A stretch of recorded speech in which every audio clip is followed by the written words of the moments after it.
Biosynthesis of acetyl choline. Acetyl choline का structure ए है, आप इसको केयरफुली याद रखेंगे माइंड में। जब स्ट्रक्चर बनेगा तभी आप उसका सिंथेसिस करवा सकते हैं, तभी आपको सिंथेसिस समझ में आएगी। तो चलिए हम यहाँ पे स्टार्ट करते हैं कि सिंथेसिस कैसे करते हैं, ठीक है, और सिंथेसिस करने की क्या प्रोसेस होती है, वो सारा चीज समझने का कोशिश यहीं पे किया जाएगा। राइट, तो चलिए यहाँ पे स्टार्ट करते हैं। देखिए, जब हम एसिटाइल कोलिन को बनाते हैं तो सबसे पहले इसे तीन पार्ट में कन्वर्ट कर देते हैं, ठीक है। पहला पार्ट ए हुआ, ठीक है, दूसरा पार्ट ए, और तीसरा पार्ट ए, जिसको हम बोलते हैं एसिटाइल ग्रुप और एथाइलिन ब्रिज, और यहाँ पे ट्राइमेथाइल एमीन, ठीक है। इन तीनों चीजों को मिक्स करने के बाद ही हमारा स्ट्रक्चर तैयार होता है। तो लगभग लगभग इन्हीं को हम यूज करेंगे सिंथेसिस को प्रिपेयर करने में। लेकिन सिंथेसिस की स्टार्ट होती है सेरीन से।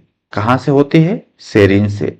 सेरीन में समझिएगा कि सेरीन का स्ट्रक्चर H2N है, ठीक है, और यहाँ पे CH, और यहाँ पे CH2, और यहाँ पे क्या है? OH है, और इस पोजीशन पे COOH है। इसको हम बोलते हैं सेरीन, ठीक है। इस केमिकल कंपाउंड का नाम क्या है? सेरीन है, ध्यान दीजिएगा। इस सेरीन को हम डिकार्बोक्सिलेज करते हैं, ठीक है। ये सेरीन है, सेरीन का स्ट्रक्चर है, इसे हम सेरीन को डिकार्बोक्सिलेज करते हैं, ध्यान दीजिएगा। सेरीन डिकार्बोक्सिलेज, ठीक है, ये ध्यान से समझना है। डिकार्बोक्सिलेज यानी डिकार्बोक्सिलेज मतलब होता है कि कार्बोक्सिल ग्रुप को हटा देना। यानी यहाँ पे ये जो कार्बोक्सिल ग्रुप आपके सामने दिख रहा है ना, ए, इसे क्या कर देना है? हटा देना है, डिलीट कर देना है, ठीक है। क्या करना है? डिलीट कर देना है, समझिएगा गौर से। जब इस सेरीन में से कार्बोक्सिलिक ग्रुप को डिलीट करेंगे, डिकार्बोक्सिलेज होगा, तब हमारे पास क्या बचेगा? H2N CH2CH2OH, जो हमारे पास ये है, बचेगा H2N CH2CH2OH। इसको बोलते हैं 2 अमीनो एथेनॉल। इस केमिकल कंपाउंड को क्या बोलते हैं? 2 अमीनो एथेनॉल। ये क्या है? ध्यान दीजिएगा, 2 अमीनो एथेनॉल है, समझिएगा। सिर्फ यहां से हमने क्या किया? कार्बोक्सिल ग्रुप को डिलीट किया, तो हमारे पास ए केमिकल कंपाउंड बना। जब ए केमिकल कंपाउंड बना 2 अमीनो एथेनॉल, तो इसमें हम थोड़ा कुछ प्रोसेस करवाते हैं। और वो प्रोसेस किसकी होती है? वो प्रोसेस होता है एन मेथाइल ट्रांसफेरेज। क्या होता है? ध्यान दीजिएगा, एन मेथाइल ट्रांसफेरेज, ठीक है। और एक किसके प्रेजेंस में होता है? S adenosyl methionine. S adenosyl methionine, ठीक है, एक एंजाइम होता है, इसके प्रेजेंस में होता है।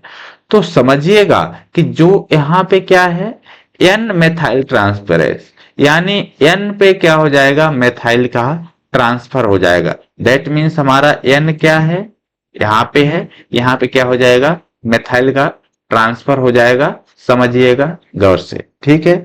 अब कैसे ट्रांसफर होता है, यहाँ पे ध्यान दीजिएगा।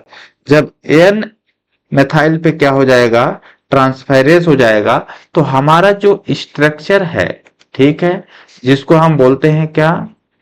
ए स्ट्रक्चर। स्ट्रक्चर लगभग लगभग क्या रहेगा? सेम रहेगा।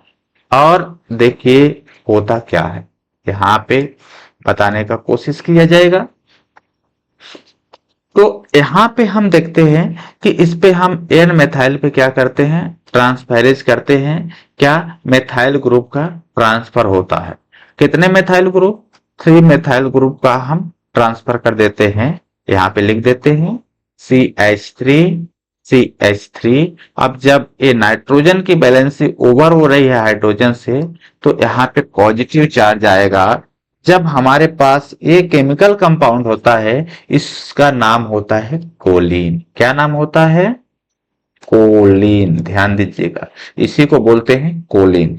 जब इस कोलिन में एसिटाइल को एंजाइम या फिर कोलिन एसिटाइल ट्रांसफेरेज होता है, कोलिन में एसिटाइल ट्रांसफेरेज होता है, तब हमारा बन के रेडी क्या हो जाता है? Acetyl choline. ठीक है।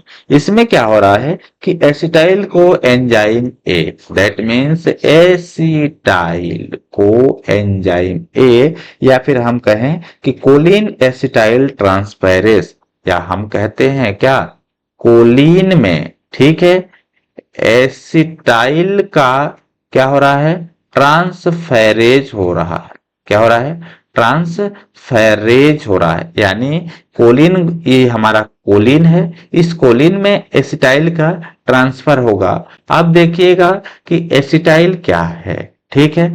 एसिटाइल कैसे, एसिटाइल का क्या ट्रांसफेरेज हो रहा है, समझिएगा कि एसिटाइल ग्रुप ए है, सी एसिटाइल, सी सी डबल बॉन्ड ओ, ओ सी H3। यहाँ पे एसिटाइल ट्रांसफेरेज हो रहा है।